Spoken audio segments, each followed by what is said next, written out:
Oh, kasaka, andiyan ka pala. Anong ginagawa mo? Um, ito, naglalagay tayo ng tali. So, ito nga pala yung improvised na ginawa po natin na akyatan ng ating mga patula. So, ito, ipapakita ko sa inyo kung paano ba natin ilagay. So, bali dito, lapit.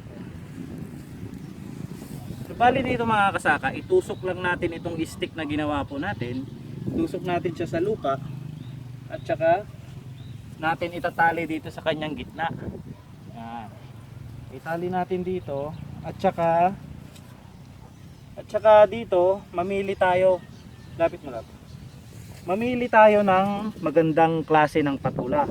So dito meron tatlong punla o seedling na nilagay natin. Pumili tayo ng maganda. So ito pong tali na ito ay ito yung magsisilbing hagdan niya o pagkalatkatan niya. Ano, ganito lang po natin, no. Yan, napakasimple lang mga kasaka, oh. Tapos saka natin bunutin yung mga ibang mga punla katulad nito.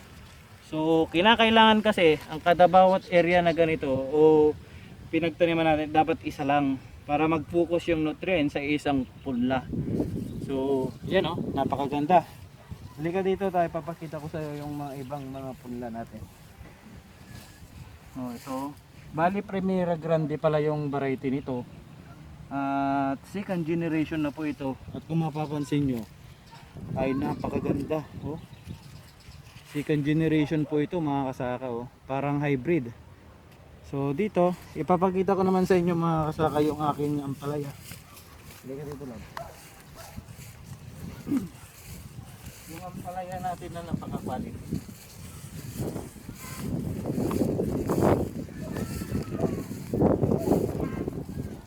So dito mga kasaka, tatlong linggo na itong ating ampalaya na mistisa. So mistisa po ito mga kasaka, at naglagay na din po tayo ng mga granule na mga fertilizer po dyan.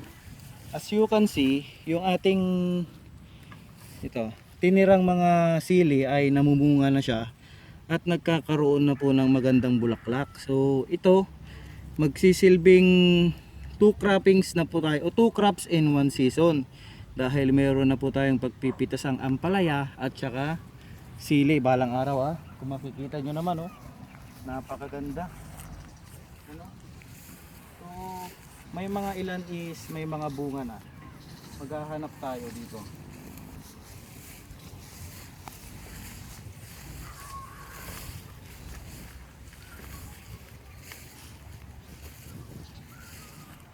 So, ito mga kasaka, sa loob ng tatlong linggo ay may mga paparating na po ng mga bunga, oh. Yan, oh.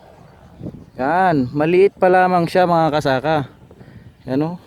So kung makapansin nyo naman ay napakalago ng ating punla, oh. Yan, napakalago at napakarami na ng side shoots niya mga kasaka, oh. Yan, oh.